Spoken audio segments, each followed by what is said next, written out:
தெய்வத்தின் குரல் 4ஆம் பாகம். குருகுலம் கட்டிகாஸ்தானம். மாணவனை அடிக்கலாமா?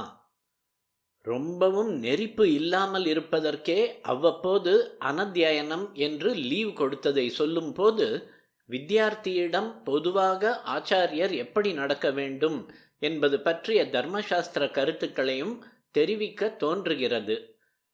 பிரியம் என்று சொல்லிக்கொண்டு ரொம்பவும் செல்லம் கொடுத்து குட்டிச்சுவராக்கிவிடக்கூடாது என்பதுதான் பொது கொள்கை. அதற்காகத்தான் வீட்டிலேயே படிப்பதென்று இல்லாமல் குருகுலத்தில் சேர்த்ததே. சிஷ்யன் ஸ்வயேச்சைப்படி போக விடாமல் அவனை ஆச்சாரியனின் வார்த்தைப்படியே நடக்குமாறுதான் சாஸ்திரம் கட்டுப்படுத்துகிறது.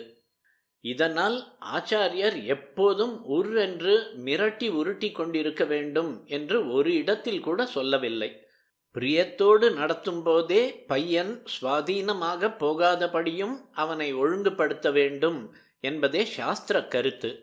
உபனிஷத்துகளில் ஆரம்பித்து புராண இதிகாசங்களை பார்த்தால் குரு சிஷ்யாள் பரஸ்பரம் ஆழ்ந்த பிரியத்திலேயே கட்டுப்பட்டிருந்ததற்கு நிறைய திருஷ்டாந்தம் கிடைக்கும். மதுரமாக பேசியும் பிரியமாக நடத்தியுமே சிஷ்யனை முன்னேற்ற பார்ப்பதுதான் வழி என்று சொல்லி இருக்கிறது. சௌமியா என்று சிஷ்யனை குளிர குளிர கூப்பிடுவதிலிருந்து இந்த மாதுரியம் தெரிகிறது. சிஷ்யனை அடிக்காமலே சிக்ஷை சொல்லித்தர வேண்டும் என்று கௌதம ஸ்மிருதியில் இருக்கிறது.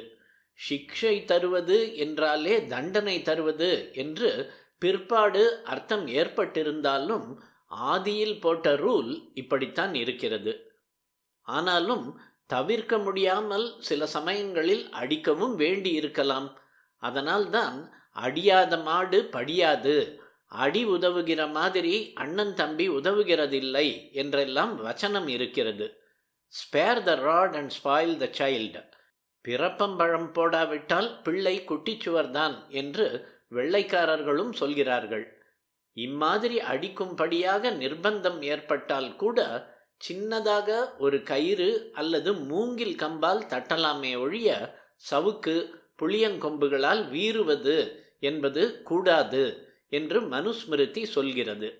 முதுகில் மட்டும்தான் அடிக்கலாம், வேறே எங்கேயும் அடிக்கப்படாது.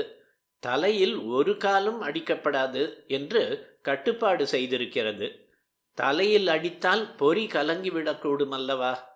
இப்படி ஒவ்வொரு சின்ன விஷயத்தையும் சாஸ்திரங்கள் கூர்மையாக கவனித்து பயனுள்ள உபதேசங்களை தந்திருக்கின்றன.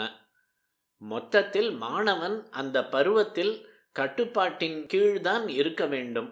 இதில் அவனே இந்திரியத்தை கட்டிக்கொள்வது முக்கியம்.